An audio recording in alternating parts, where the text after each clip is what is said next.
Si yo hiciera ahora una encuesta de por qué hemos venido a este lugar, cada uno de nosotros, podríamos tener diversidad de respuestas, ¿cierto? Pero yo creo que si las juntamos todas y las metimos en una licuadora, el resumen sería que de alguna u otra manera hemos venido a buscar de Dios. De alguna otra forma hemos venido a buscar del Señor. Y cuando nosotros buscamos de Dios, muchas veces buscamos algún referente, algo que nos pueda servir. Y buscamos en la Biblia algún ejemplo que pueda servir para nuestra vida. Y tomé como ejemplo hoy a David, al rey David. ¿Cómo David llegó a ser un referente para nosotros? Hay una frase que se dice en la Biblia de David que es muy conocida, que David llegó a ser un varón conforme al corazón de Dios.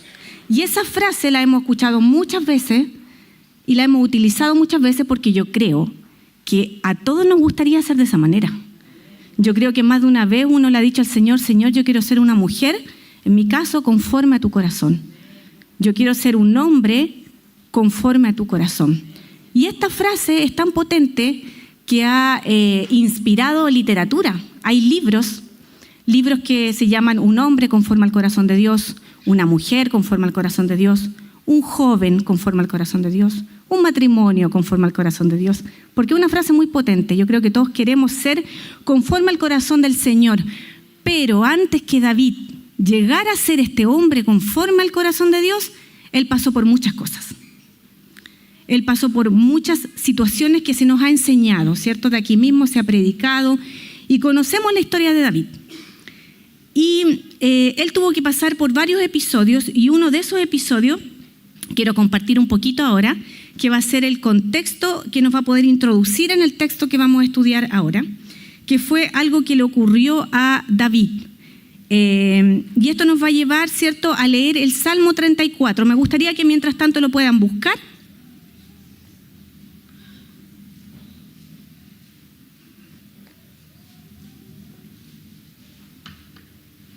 Salmo 34, pero no lo lean todavía, porque antes le quiero contar el contexto, ¿ya?, de cómo se escribe este salmo. Este salmo lo escribe David, ¿ya?, pero ¿cómo llegó a escribirlo? Para que me crean, el contexto de lo que yo les voy a contar ahora de forma resumida está en Primera de Samuel, ¿ya? No es necesario que lo busquen, yo se los voy a contar muy resumido. Israel tenía un rey que era el rey Saúl, que fue el primer rey de Israel. Pero este rey no obedeció a Dios, por lo tanto Dios lo desechó como rey y le dice al profeta Samuel que unja a David como rey. El profeta Samuel unge a David como rey, pero David no llega a ser rey inmediatamente, sino que David fue un hombre humilde y esperó su tiempo, y él respetó a Saúl por todo el tiempo que le quedaba. David quería mucho al rey Saúl, y al principio el rey Saúl también quería mucho a David.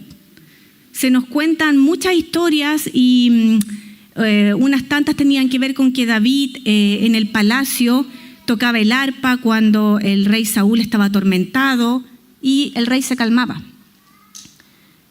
Y David comenzó a ir a muchas batallas y ganaba. Y inevitablemente el pueblo los empezó a comparar. De hecho, lo vitoreaban a David, habían canciones, ¿cierto?, que decían, Saúl mató a sus 1000 y David a sus 10.000. O sea, los estaban comparando. ¿Qué comenzó a pasar en el corazón del rey Saúl? Que comenzó a sentir celos de David, hasta tal punto de querer llegar a matarle. Y en muchas oportunidades lo buscó para matarlo. Y en una de esas oportunidades que lo buscó para matarle, David tuvo que salir arrancando, tuvo que ir a esconderse. Y David sale arrancando y va a una ciudad escondido, ¿cierto? Y le pide, no pudo salir con armas, con nada, y le pide al sacerdote de esa ciudad que le dé una espada. Le da la espada, pero se encontró con un oficial de Saúl. Entonces tuvo que arrancar rápidamente de ahí, se fue a otro lugar, se encuentra con un rey y Y este rey empezó a darse cuenta que algo raro pasaba. Parece que David andaba arrancando. Como estos reyes vecinos no querían tener problemas con Saúl, se empezó a dar cuenta de esto y David tuvo que arrancar de ese lugar. Él iba con algunos hombres y va y se esconde. Para poder arrancar de ese lugar, se le ocurrió la brillante idea de hacerse pasar por loco. La Biblia nos cuenta que empezó a escribir en las paredes, a botar saliva por la boca, y este rey dijo: ¿acaso no tengo suficientes locos aquí como para aguantar uno más? Que se vaya, y lo echó. Y así es como David escapó de ese lugar y llega y se esconde en una cueva, en la cueva de Adulam, y ahí escribe este salmo. De hecho, si yo me voy aquí al título del Salmo 34, abajito hay como una descripción. Y aquí en la NBI dice Salmo de David, o sea que lo escribió David, ¿cierto? Cuando fingió estar demente ante Abimelec, por lo cual éste lo arrojó de su presencia. ¿Ya? Ahí nos cuenta lo que recién yo les estaba diciendo. Entonces, ese era el contexto de persecución, contexto de que estaba arrancando porque lo querían matar. Y va y se esconde en esta cueva junto a estas otras personas que lo acompañaban. Y escribe este salmo. Leamos qué dice del 1 al 3. El versículo 1 dice: bendeciré a Jehová en todo tiempo, su alabanza estará de continuo en mi boca. En Jehová se gloriará mi alma, lo oirán los mansos y se alegrarán. Engrandeced a Jehová conmigo y exaltemos a una su nombre. Miren, no sé si a usted le pasa, pero a mí me pasó que al estudiar el contexto uno dice: David estaba arrancando, lo querían matar. Y él, en vez de decirle: Señor, auxilio, dice: bendeciré a Jehová en todo tiempo. O sea, no solamente en el tiempo bueno, no solamente en la bonanza, sino que también en la persecución y en la tribulación. Y además dice: su alabanza estará de continuo en mi boca, mis labios siempre lo alabarán. Independiente de lo que estuviera sucediendo en la vida de David, él iba a alabar al Señor, independiente de eso.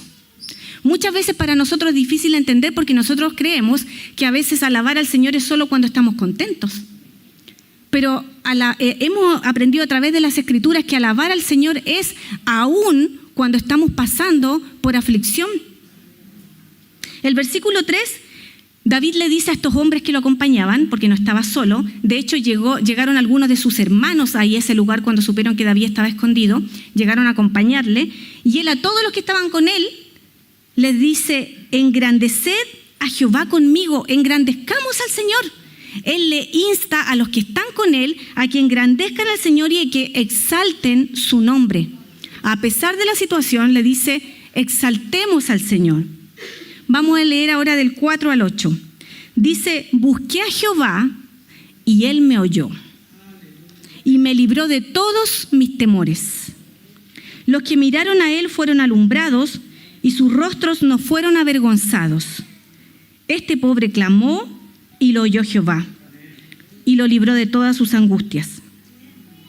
El ángel de Jehová acampa alrededor de los que le temen y los defiende. Gustad y ved que es bueno Jehová. Dichoso el hombre que confía en él. David dice que buscó al Señor y lo encontró. Y aquí nos muestra que sí, David tenía temor, porque a lo mejor alguien podría haber pensado: seguramente David bendecía al Señor porque como era tan valiente, él no tenía miedo. Pero aquí el versículo 4 dice que él tenía temor, pero que el Señor lo libró de esos temores. Después en el versículo 6 dice: este pobre, o sea él, este pobre clamó y le oyó Jehová y lo libró de todas sus angustias. Estaba angustiado, pero clamó al Señor. Y después este versículo tan conocido por nosotros: el ángel de Jehová acampa alrededor, no de cualquiera, el ángel de Jehová acampa alrededor de los que le temen y los defiende. Y esta palabra era súper importante porque ellos como guerreros estaban acostumbrados a acampar, a tener campamentos para ir a las batallas. Y ahora estaban ahí en esta cueva. Entonces David les dice, Dios mismo acampa alrededor de los que tememos de Él y nos defiende, porque recuerden que estaba huyendo. Él sabía que el Señor los defendía. Y más aún en el versículo 8 les dice, gustad, prueben. Los insta y los llama a que prueben que el Señor es bueno. Seguramente alguien por ahí le debe haber dicho, pero David, estamos arrancando, nos quieren matar. Y él tiene que haberles dicho, prueben al Señor y vean que el Señor es bueno. Dichosos los que confían en el Señor. Los que confían en el Señor. Ahora, vemos cómo David buscaba a Dios y lo hacía de la manera correcta. ¿Por qué digo de la manera correcta? Porque ¿podría haber una manera incorrecta de buscar a Dios? Sí, podría haber. Pero David aquí nos insta a cómo debemos buscar del Señor. Y cuando leo este salmo, me hago dos preguntas. Primero, ¿por qué es tan importante buscar de Dios? Y la respuesta es porque le necesitamos, ¿cierto? Necesitamos a Dios y queremos ser escuchados. Por eso le buscamos. Y la segunda pregunta es, el salmista David aquí escribe y es oído. David es escuchado. ¿Pero por qué es escuchado? Porque a veces nosotros le podemos hablar a alguien y puede ser que nos esté mirando, pero no nos está escuchando. No sé si alguna vez les ha pasado eso. A veces cuando yo converso con mi esposo y él está haciendo otra cosa y yo le estoy hablando, pero yo sé que no me está escuchando. Entonces yo paro un poquito y lo toco y le digo, ¿me estás escuchando? Me dice, sí. Pero David busca y es oído. ¿Pero por qué es oído? Y esto es súper importante. David es oído porque le cree a Dios, porque cree en Él, es decir, porque tiene fe. Entonces, el buscar a Dios y la fe están íntimamente relacionados. Porque podría ser que buscáramos a Dios, pero que en el fondo del corazón, tal vez no estuviéramos creyendo. El buscar a Dios y la fe están íntimamente relacionados, y eso nos lleva al versículo base que quiero que leamos ahora, que está en Hebreos. Hebreos 11. Hebreos 11, 6.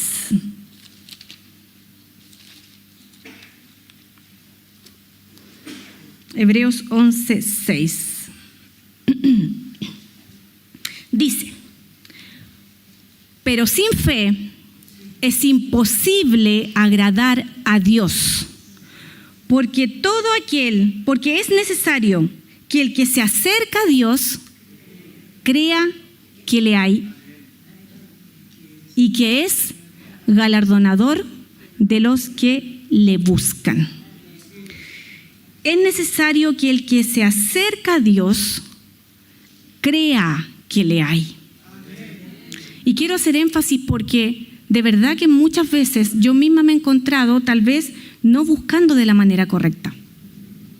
Y les quiero contar un pequeño testimonio. Bueno, todos nosotros tenemos un contexto en el que nos hemos formado y en el que somos la persona que somos, ¿cierto? Tenemos un contexto familiar, un contexto social, ¿cierto? Que nos lleva a ser como somos. Y cuando empecé a crecer y a madurar, me empecé a dar cuenta que yo con mi boca confesaba que creía en el Señor, pero a veces me daba cuenta que pasaban cosas que tal vez en el fondo del corazón me hacían dudar. Y yo decía, sí, el Señor sana, pero ¿me irá a sanar a mí? Sí, el Señor puede sanar a mi hijo, pero ¿lo irá a hacer? El Señor puede hacer esto, pero ¿me lo irá a hacer a mí? Y me encontré con que en el fondo a veces nos cuesta creer y a veces comenzamos a dudar. Y cuando nosotros nos casamos con mi esposo, la Biblia dice que la mujer es la ayuda idónea del hombre, ¿cierto? La ayuda adecuada. Y a la vez también el hombre también ayuda a la mujer. Somos un complemento.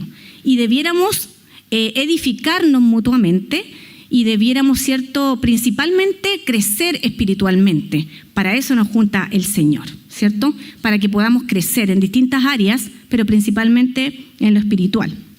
Y me empecé a dar cuenta con los años que éramos distintos.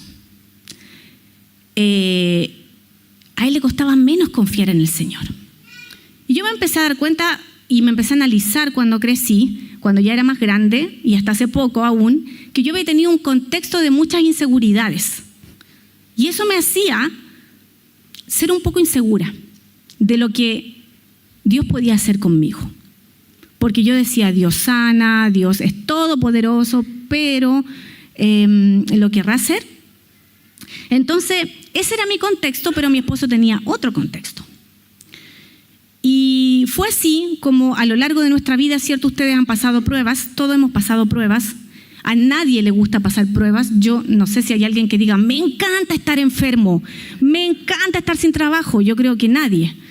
Y hemos pasado por pruebas de repente familiares, en donde si bien hay algo que tenemos que aprender cada uno, también hay un contexto que es como familiar. Ustedes conocen nuestra historia, la mayoría, cuando tuvimos que pasar por una prueba grande para mí, porque para las mamás cuando les tocan el hijo es fuerte, y cuando se enfermó nuestro hijo menor, yo estaba muy angustiada, yo sabía que el Señor lo podía sanar, pero me costaba, pero yo veía que a mi esposo no le costaba tanto. Y él trataba de transmitirme aquello. Y un día, esto yo lo he contado en otra oportunidad, así que si alguien lo escuchó, disculpe, pero lo tengo que contar porque me sirve. Estábamos un día acostados, él estaba durmiendo plácidamente, porque tiene una virtud que es que pone la cabeza en la almohada y duerme. Yo no.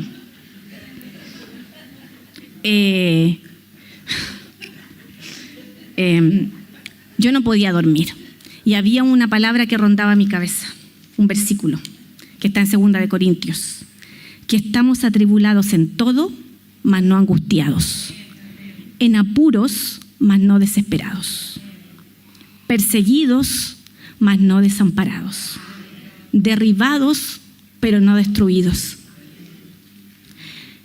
Y esa noche yo me tuve que levantar a orar, porque estaba demasiado angustiada y no lo quería despertar a él, además que estaba roncando, no lo desperté. Sí ronca, es verdad. Y me levanté, hermanos, y no quise despertarlo, así que no hablé, solamente susurré. Y me arrodillé al lado de mi cama y mi oración fue muy corta. Pero al Señor no le importa tanta palabrería. Le dije, Señor, tu palabra dice que no me debo desesperar, pero siento que me estoy desesperando. Por favor, ayúdame. Y me acosté al lado de mi esposo. Él estaba durmiendo. Yo sé que no me escuchó. Y él pone su mano sobre mí y me dice, no se desespere. Dios tiene el control. Y yo dije, pero si no me escuchó, ni siquiera lo dije. Entonces nos dormimos y al otro día le comenté lo que había pasado. Obviamente él no se acordaba. Yo dije, el Señor me habló. Y el Señor me dijo que no me desespere porque Él tiene el control. Y así me pasaron muchas cosas. En otra oportunidad también estaba en casa haciendo cosas, pero siempre en mi mente rondaba el Señor, irá a hacer algo, irá a resultar el tratamiento, qué irá a pasar. Y un día suena el teléfono, contesto y era mi esposo. Y me dice, ¿cómo está? Y yo le digo, bien. ¿Y usted? Y me dice, bien. Solamente la llamaba para decirle que esté tranquila porque el Señor tiene el control y Él va a sanar a nuestro hijo. Y yo le dije, ¿en serio? Y me dice, sí. Le dije, ¿y por qué me llamó? Me dice, no sé, sentí que la tenía que llamar para decírselo. Y después yo colgué y yo dije, gracias Señor, porque de alguna manera el Señor nos busca y nos habla. Y bueno, gloria al Señor porque Él sanó a nuestro hijo. Y la gloria es para el Señor, Él lo sanó. Pero parece que a mí me faltaba creer de corazón. Y por otro lado estaba mi esposo, que me transmitía esa confianza. Cuando David estaba en la cueva, los hombres estaban asustados, pero él les transmitía esa confianza. Engrandezcamos al Señor, alabemos al Señor, Él nos defiende, porque era el líder de ese lugar. Y cuando mi esposo me decía esto, yo hace poco un día le dije, ¿tú nunca tuviste temor? ¿Nunca estuviste preocupado? Y me dijo, claro que tuve temor, pero yo te veía a ti y yo sabía que tenía que transmitirte a ti y a la familia paz. La paz de Dios yo la tenía que transmitir y yo tenía que entregarles la confianza. Y yo pensaba ahora que preparaba este sermón, cómo David también tuvo que hacer eso para poder transmitirles como líder, ¿cierto? Y nosotros sabemos que Dios ha puesto al hombre como el sacerdote del hogar. Y es que tiene que transmitir eso al hogar, a la familia, la confianza. Y yo un día hace poco conversaba también con él y le decía, cuando los estudiantes dan una prueba, tienen que en la prueba demostrar que aprendieron lo que se les enseñó, ¿cierto? Y cuando los evalúan, los profesores, ¿cierto?, tienen que ver, sí, este estudiante aprendió lo que tenía que aprender. Y nunca había hecho ese enlace con la prueba. Y la prueba por la que pasamos, siempre hay algo que debemos aprender. Siempre hay algo. Espero haber salido aprobada. Y cuando veo este Hebreos 11 que estamos leyendo ahora, este capítulo habla de los héroes de la fe. Habla de hombres y mujeres que le creyeron a Dios, que confiaron en Dios. De hecho, habla de varios que están escritos acá, no los vamos a leer todos, pero yo voy haciendo mención de algunos. Habla de Abel, que dice que su ofrenda fue agradable ante Dios porque era justo. Estaba él con su hermano, ¿cierto? Pero Dios miró con agrado la ofrenda de Abel porque era justo. Después tenemos a Enoc. Dice la Biblia que Enoc dio testimonio de haber agradado a Dios y por eso no murió, sino que desapareció, que el Señor lo llevó, pero que no vio la muerte, porque dio testimonio de haber agradado a Dios. Y está en esta lista. Tenemos a Noé, que le creyó a Dios aún en cosas que no se veían. Debe haber sido bien difícil para Noé haber creído. ¿Saben por qué? Porque Dios le dice a Noé que va a mandar un diluvio y que ellos se van a salvar porque van a estar en el arca.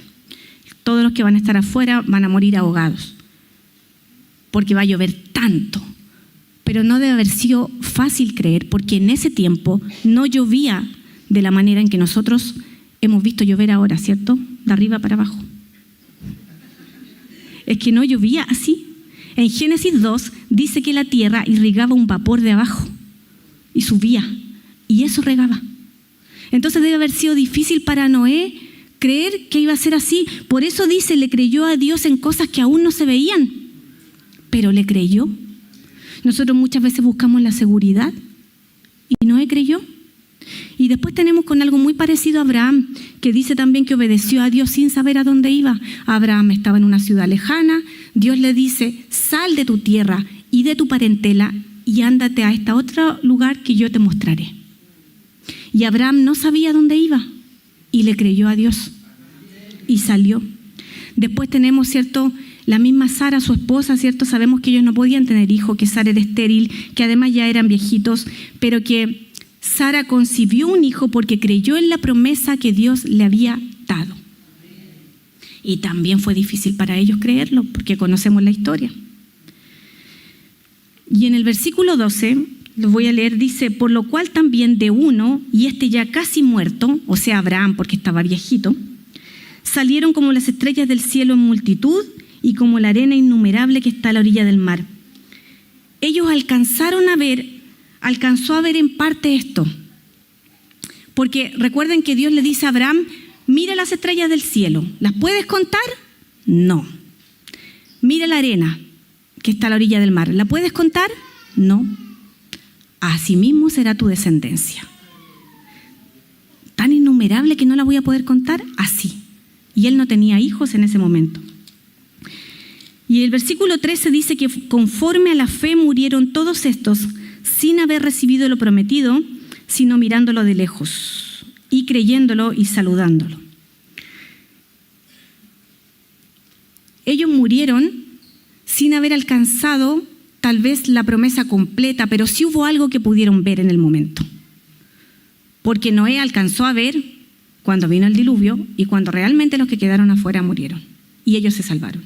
Abraham alcanzó a ver, tal vez no vio la descendencia innumerable, pero alcanzó a ver, ¿cierto?, el hijo de la promesa que Dios cumplió. En el versículo 17 también nos cuenta de Abraham cuando es probado y Dios le pide que sacrifique a su hijo, ¿se acuerdan? Y debe haber sido difícil para Abraham porque era su único, el hijo de la promesa. Y además que iba a venir una descendencia numerosa. Pero dice el versículo 19 que Abraham sabía y creía que Dios era poderoso aún para resucitar a ese hijo si es que moría. Así de grande era su fe. Obviamente Dios le dijo: no pongas tu mano sobre el muchacho porque ya creo, ya veo que me amas, ya veo que me temes, ya veo que me crees. El versículo 22 nos habla de José. José sabemos cuándo llegó a Egipto, ¿cierto?, en qué condiciones llegó, pero después él fue puesto en un cargo muy alto y así pudo llegar su familia a Egipto. Y al principio ellos estaban bien. Entonces, en el momento en que muere José, las cosas estaban bien. Él no sabía lo que iba a pasar 400 años después, que el pueblo iba a ser esclavizado, oprimido y que iban a querer salir. Él no lo sabía.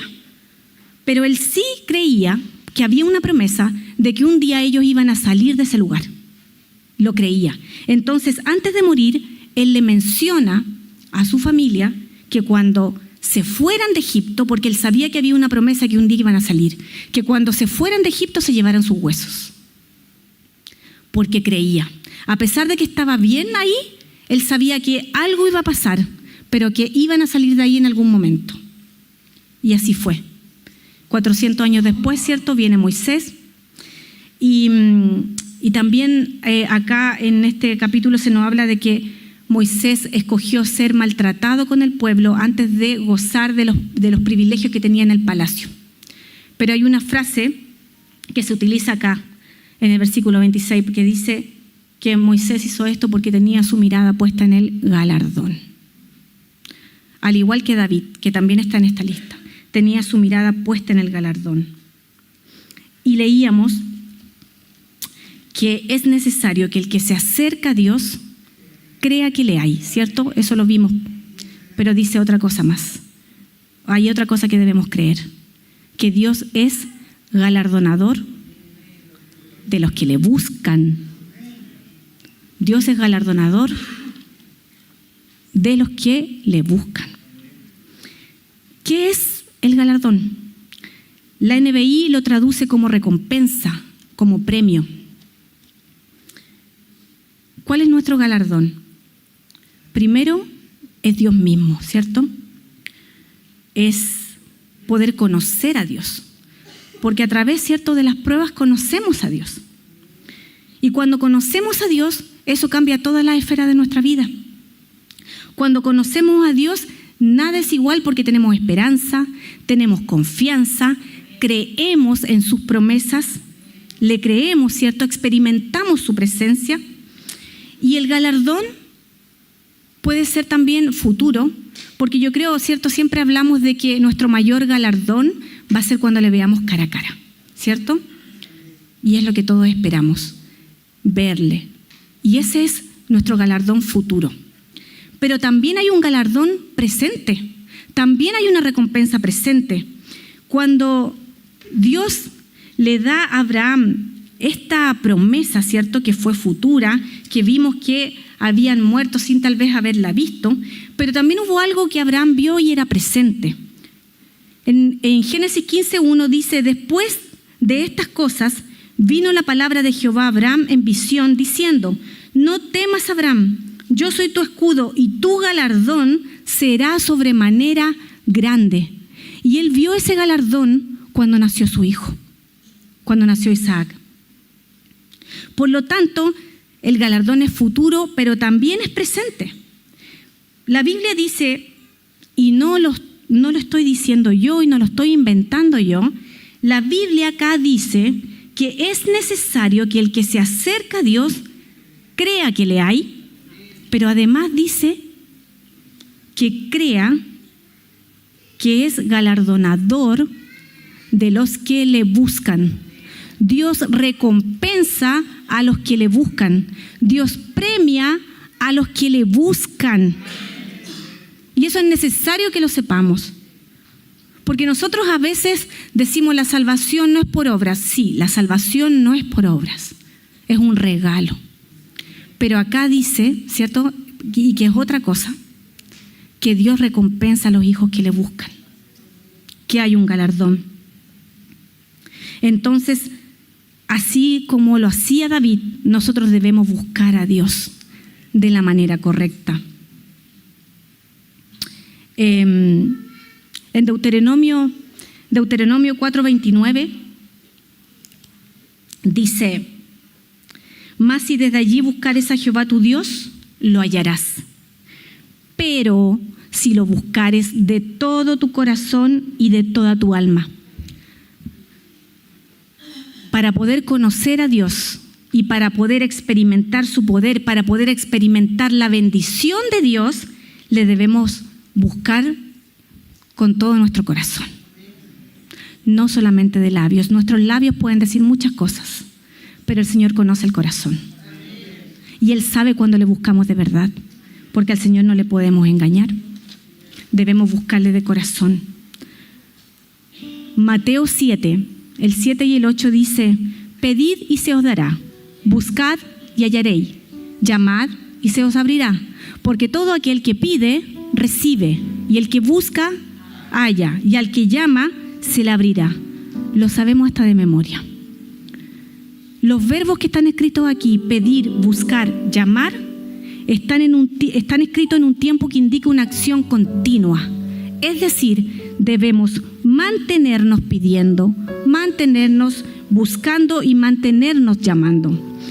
El buscar a Dios acá implica un ruego intenso, pero que va acompañado de obediencia a Dios, de obediencia a la voluntad de Dios. Jeremías 29:13 dice: me buscarán y me encontrarán, pero cuando me busquen de todo corazón. Jeremías profetizó cuando el pueblo estuvo cautivo que iban a estar cautivos 70 años, pero que después de esto iba a haber un remanente santo, que iban a buscar a Dios y que lo iban a encontrar, siempre y cuando lo buscaran de corazón. La Biblia nos insta que debemos buscar a Dios de corazón. El Salmo 119 dice: bienaventurados los que guardan sus testimonios y con todo el corazón le buscan. Debemos buscar a Dios, hermanos, de corazón. No de palabras. Con la boca podemos decir muchas cosas, pero el corazón lo conoce Dios. Y debemos entender que a Dios debemos buscarle de la manera correcta, de la manera que Él quiere. Y hay promesa para nosotros. Hay promesa, hay un galardón, hay una recompensa, hay bendición. Se nos va a notar. Cuando busquemos a Dios se nos tiene que notar.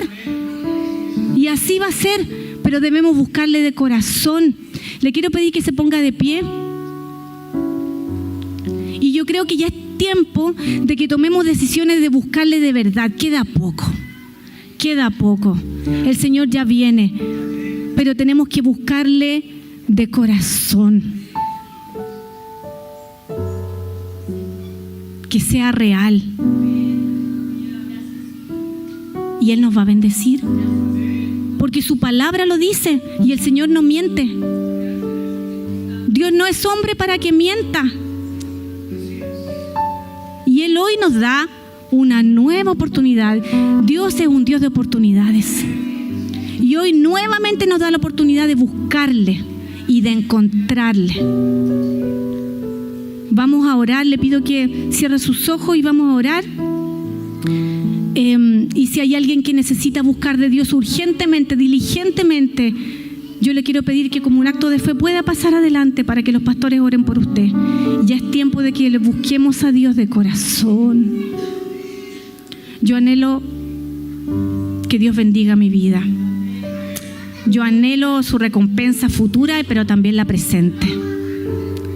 Dios es bueno y es galardonador de los que le buscan, y Él conoce el corazón. Dios te bendiga. Puedes arrodillarte. Los pastores van a orar. Si hay alguien más que necesita del Señor, puede pasar. El Señor es bueno y Él está presente. El Señor en esta mañana nos está escuchando y conoce tu corazón, porque Él conoce todas las cosas que hay dentro nuestro. Cuando a veces somos inseguros, cuando pensamos, pero ¿me irá a escuchar a mí? Sí, Dios te escucha. Dios te escucha. Él está aquí y en esta mañana se ofrece para escucharte. Vamos a orar. Le voy a pedir a los pastores que puedan pasar adelante para orar. Si hay alguien más que necesite, no desaproveche la oportunidad. Es tiempo de que busquemos del Señor, porque el Señor es bueno y su misericordia es para siempre. Y en esta mañana Él extiende sus manos de misericordia para bendecirnos, porque Él es bueno, porque hay recompensa para nosotros, porque su misericordia es para siempre, porque Él quiere que experimentemos su poder. Él quiere que lo experimentemos. A veces no es que su poder sea limitado, no lo es, pero a veces somos nosotros los que lo limitamos. Pero Dios es bueno y su voluntad es buena, agradable y perfecta. Señor, en esta hora oro por tu iglesia, Señor. Queremos ser bendecidos, Señor. Te buscamos en esta mañana. Lo queremos hacer de la manera correcta porque queremos ser bendecidos, Señor. Te adoramos, te alabamos, Padre. Espíritu Santo, te pido, Señor, que en esta mañana hay un toque especial para cada uno de mis hermanos que está aquí.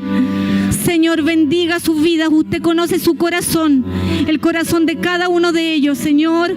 Y le pido que usted, Padre amado, venga, Señor, como un bálsamo, Señor, suavizando, acariciando, Señor, dando la confianza, Señor, que tal vez está siendo necesaria. Y gracias, Señor, porque hay bendición. Porque en esta mañana, Señor, con este paso de fe, usted les bendice. Usted les bendice a cada uno de ellos, Señor. Y usted les levantará. Usted conoce sus corazones, Señor.